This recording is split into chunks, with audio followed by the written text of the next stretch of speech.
The Kamloops 215 is the focus of a lot of this because that accusation gave rise to a lot of pain in this country. And if it's not true, which it's so far has not been proven true, it needs to stop. Excuse me.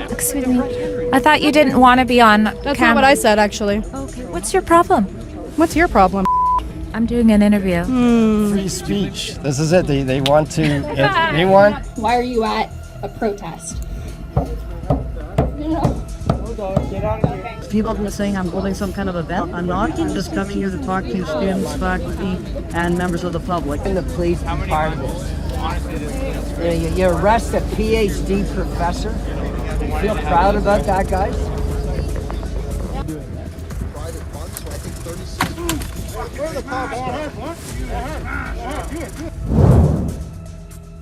Well, it's a battle of the minds.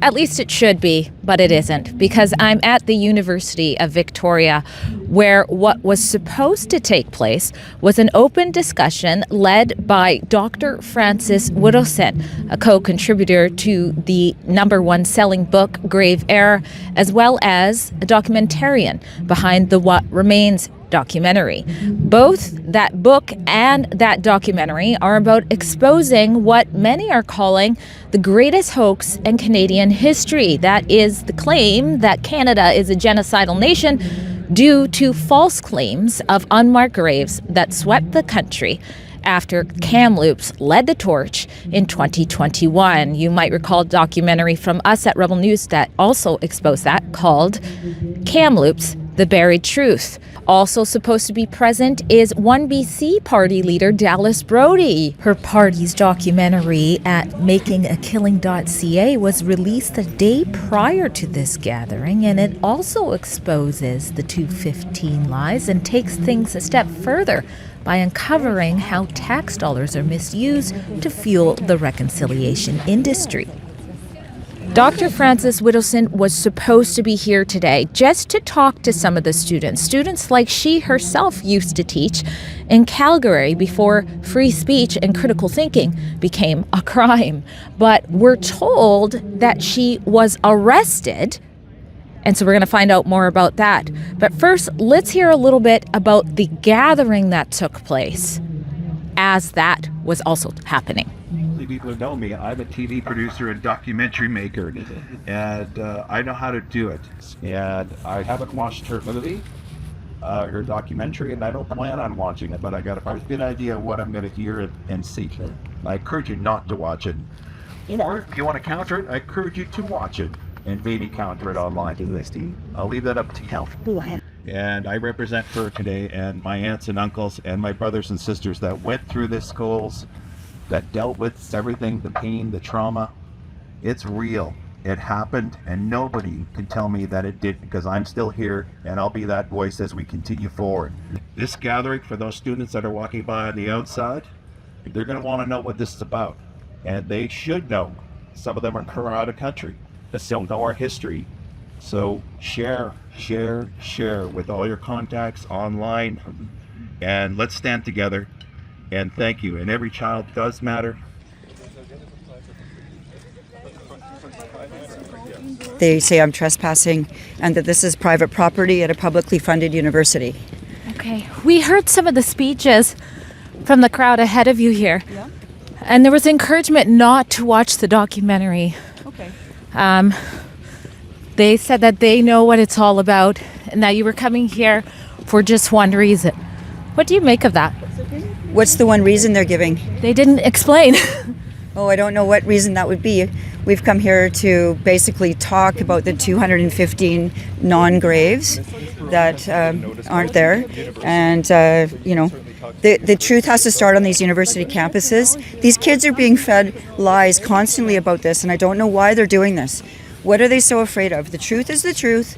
The truth isn't dangerous. The truth isn't harmful. It's good for kids to know the truth, because a lot of them are tired of living in shame and under this horrible accusation of a mass murder and genocide in Canada. It's really sad. These kids don't need to feel this way, and I don't know why they want to feel this way. I don't know why the administration here wants to continue this false story, and we need to have digging. We need to get going up there. Or what would you like to say to maybe some of those people who might see this about the intent of why you came to the university? I think the intent is to raise awareness, let people know that there's another side to this. There is a side to the story that has not been learned, and that they need to. The truth is really important. And also that the documentary is worth watching because it will let a lot of people see what's been actually happening over the last 30 years and how this all came to this point. It's very educational. It's very calm. It's not hysterical or anything, and a lot of families have had harms through the generations. That's normal. My parents had harms, and their parents had difficult times and great loss, and so on. So, I don't deny everybody's grandparents' stories. That's not the point of this. But the Kamloops 215 is the focus of a lot of this because that accusation gave rise to a lot of pain in this country, and if it's not true, which it's so far has not been proven true, it needs to stop. Where's Dr. Frances Whittleson? She's been arrested For what?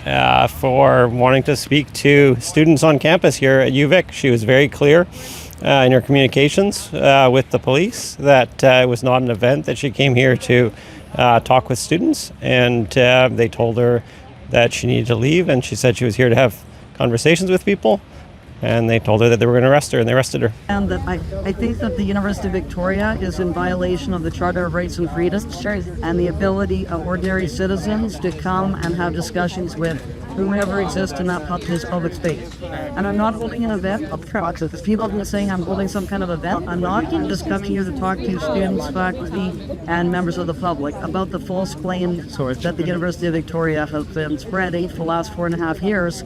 It's a publicly funded institution. It should not be able to control information. Way to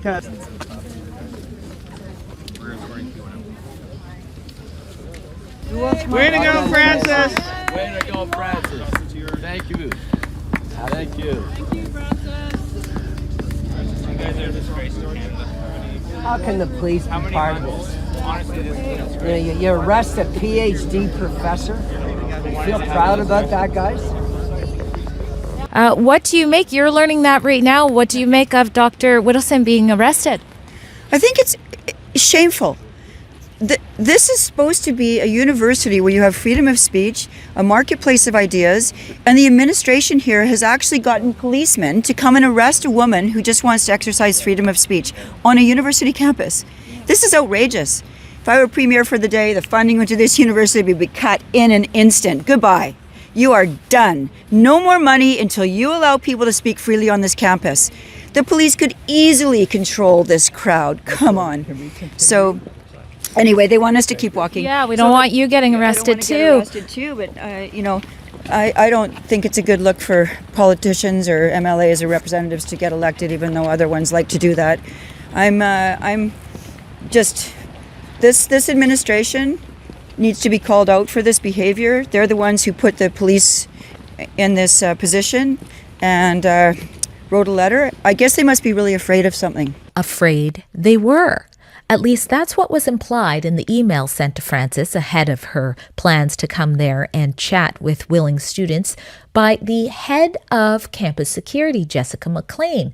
In that email, Frances was told she wasn't permitted because she didn't go through the proper channels of what they call an event, and thus they wouldn't have enough time to figure out the safety measures. But somehow they had enough time to figure out the safety measures for having hundreds of counter-protesters set up in opposition of Frances arriving. And those counter-protesters were led by activists, some who are not even students, and some, including this man you're seeing on the screen, Logan Statz, with a criminal past, who allegedly is the one who assaulted people, as you'll see later on in this report, and as he seems to be almost brazenly gloating about on his Facebook.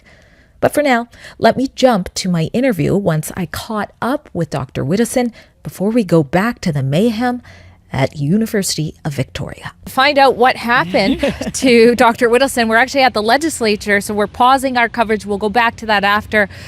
Oh my gosh, what happened? It was nuts. It was insane. So we arrived to have I had my billboards on, my famous billboards. And I was walking with and talking to Dallas about things and how terrible the university was with everything they were doing and how this was distracting from solving actual Aboriginal problems. And as we were walking, we could see the crowd near the survivors flag and the sacred fire kind of area. And as we were moving, the police came towards us, and the police said that I was going to be served with a trespass notice and I would need to leave the premises. And I said, I'm not going to be leaving. I'm going to stay here. And that's happened before, and we've been allowed to stay. It's just kind of an intimidation tactic. And then the woman from Safety Services, who gave me the original email, gave me a trespass notice, which I have in my pocket, saying and it had some just unbelievable language in it about safety and so on, maintaining safety for people. And then I said, no, I'm not going to leave. And they say, well, you're under arrest. And we were escorted over to the police car, and I was put in a police car and driven to the Saanich police station. So you were arrested. Did they say anything about charges or? Yeah, so it was trespass, violation of the Trespass Act. But my argument is that the university was saying that I was holding an unauthorized event, and that was the problem. But I'm not holding an event. I'm going with some questions and just want to talk to some students and some faculty members and some members of the community about the false claim that the university has been perpetuating over the last 4.5 years. University of Victoria is the worst offender of the spreading of the misinformation about the great unmarked graves being found at Kamloops. And it needs to be corrected. The president needs to issue a retraction for the false information that has been spread. Latest was September 2024. So they haven't changed course at all. And they, in fact, have a section of their library website about opposing residential school denialism, which according to them is that you shouldn't challenge anything that Aboriginal elder residential school survivor says. That's what's on their website. There's a group of people who say, we have the truth, this is what you're going to accept, you shouldn't challenge it, you shouldn't have any way of examining the evidence that's being put forward. So this is pure propaganda and indoctrination that's going on, and the professors who are doing this are completely violating the academic standards which they're supposed to be upholding at the university. Well, something else was also taking place while all of these things were happening in different areas, and that was assaults against a man who goes by Drew Coover. Here's us speaking to him. The police took Frances and she went off, and the next thing I can hear is this, and I'm like, that's a grenade. And this thing went past my head. I turned and saw the guy who did it, so I put my camera up like this to make sure that I got him, because if anybody's going to get hurt, especially a blind person, I want it to be captured. So I put my camera up, and this huge, this guy that most people think is huge, he's not huge to me, he came at me and just grabbed my camera and chucked it on the ground, and then started to come after me with his hands up. Years to be doing that. Private funds, so I think 36. Where are the cops? I don't know that.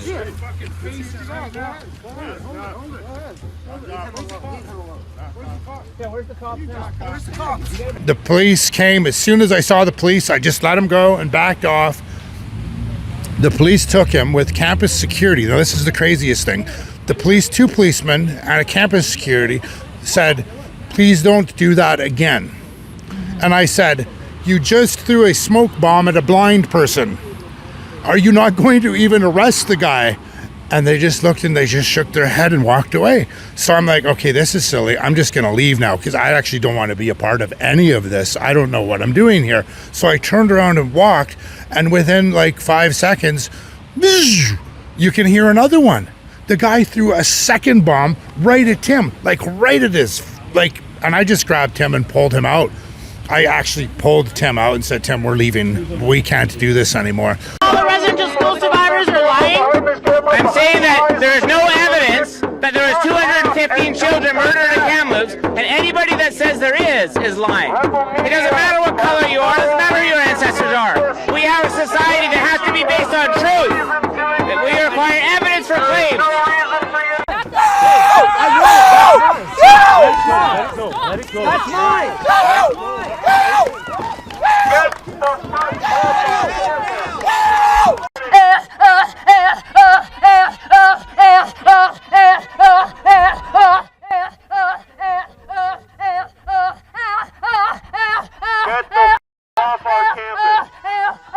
You were assaulted just now. How are you feeling, and what did the cops do about it? The cops did nothing. They gave me when I went to pick up Francis from the police station, they gave me a card. They said, you can call this phone number and we'll take your case file, but they won't do anything. All right, now that we've filled you in on that context, I'm going to take you back to the scene of University of Victoria, where behind the camera, Julia was inspired, just seeing after Dallas Brody was escorted off, Francis Whittleson was arrested, just seeing if her own peers, people her age, would maybe listen to the other side of the story. We did have security there to make sure she was safe, but take a look at what happened as soon as she challenged them to think for themselves. Hi, my name is Julia. Who else here is 23? Anyone? My brother's 21. Will we get more hands if we say 21? Okay, so I just have a couple questions for everybody. The first one is, why are you here? Are you a student at UVic? Who's a student at UVic? Why are you at university? Do you have a good answer? Mine was because in high school I always thought that that was the only way to succeed. And I put a lot of pressure on myself. Who's here because your mom wants you to be here? Come on, be honest, there's more of you than that. The point of university is to be a marketplace of ideas, where you can come and meet people with different backgrounds and different opinions and different perspectives. Now, why are you here? Why are you at a protest? No, dog, get out of here. Okay, no. No. Bye. Bye.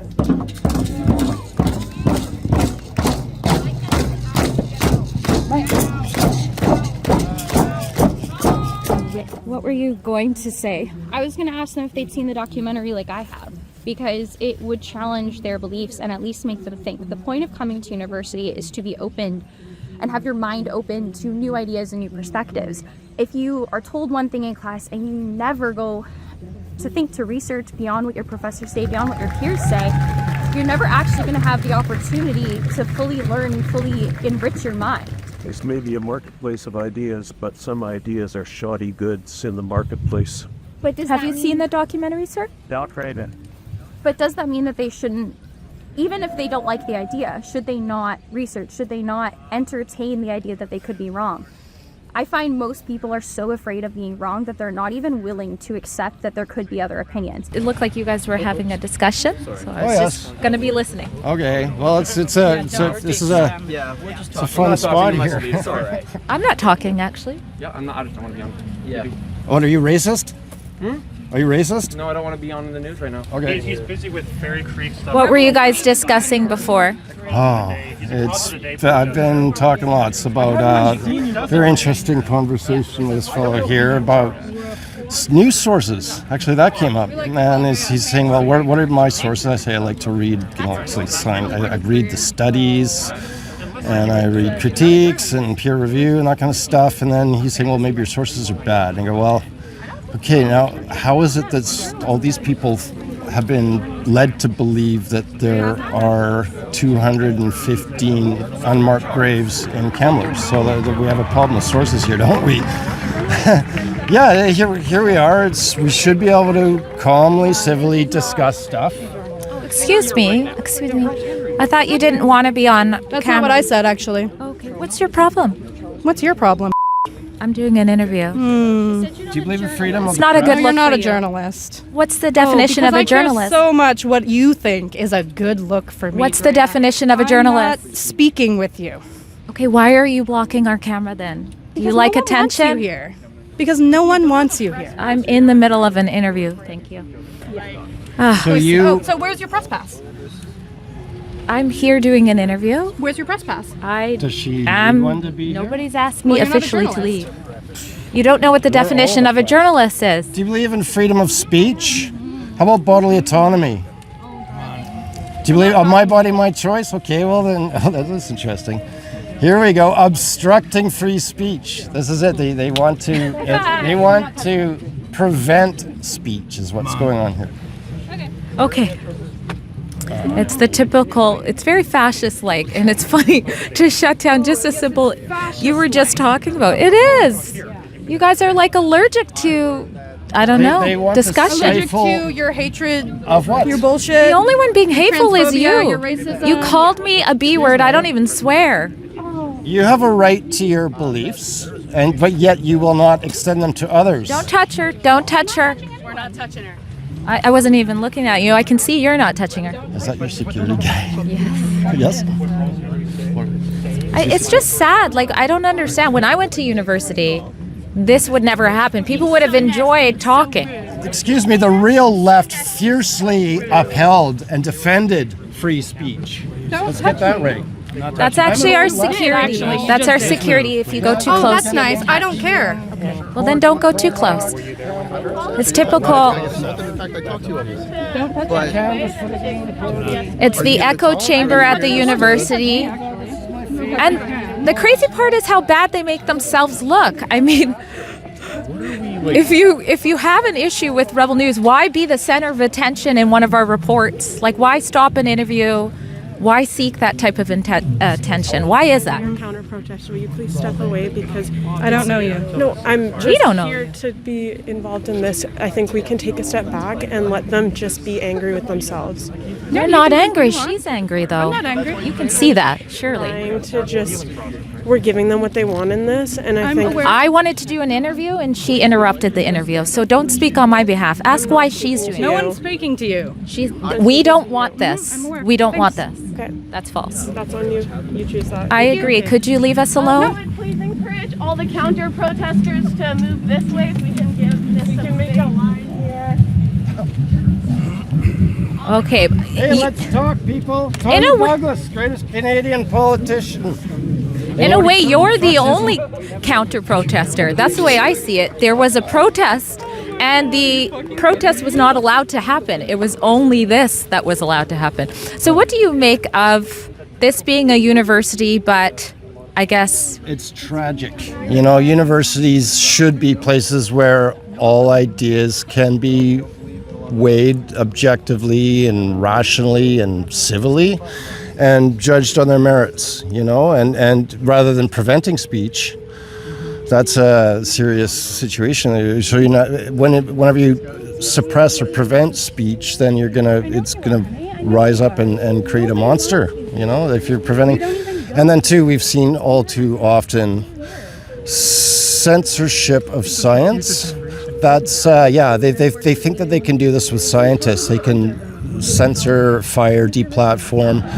So many doctors, nurses lost their livelihoods for upholding their rights to bodily autonomy, informed consent, and upholding it used to be called the Hippocratic Oath. And yeah, so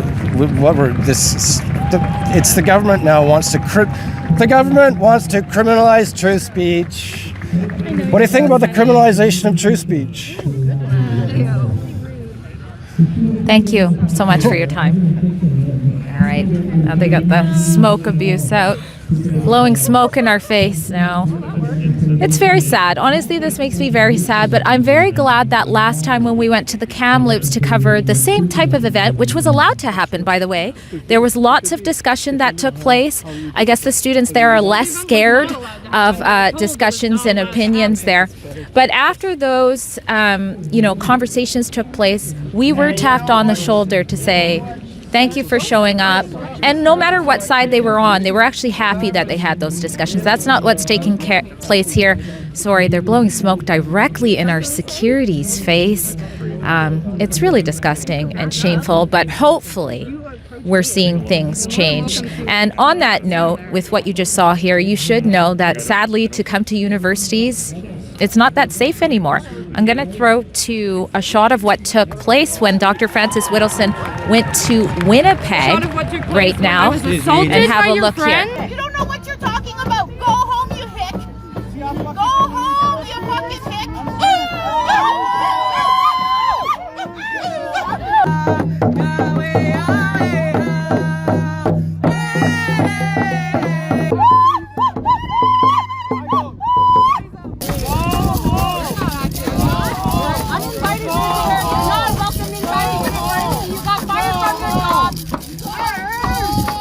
So for that reason and for this reason, as smoke and obnoxious behavior goes in my face, that's why we have to have security to bring you these types of stories. So if you want to be a part of making that possible, we don't take a penny from the state like 95% of the media.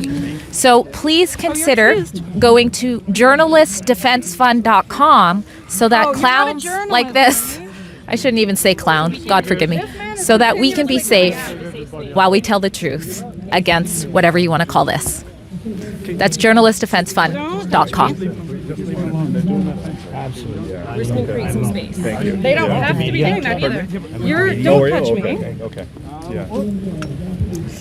Thank you. Thank you. Thank you very much. Thank you, guys.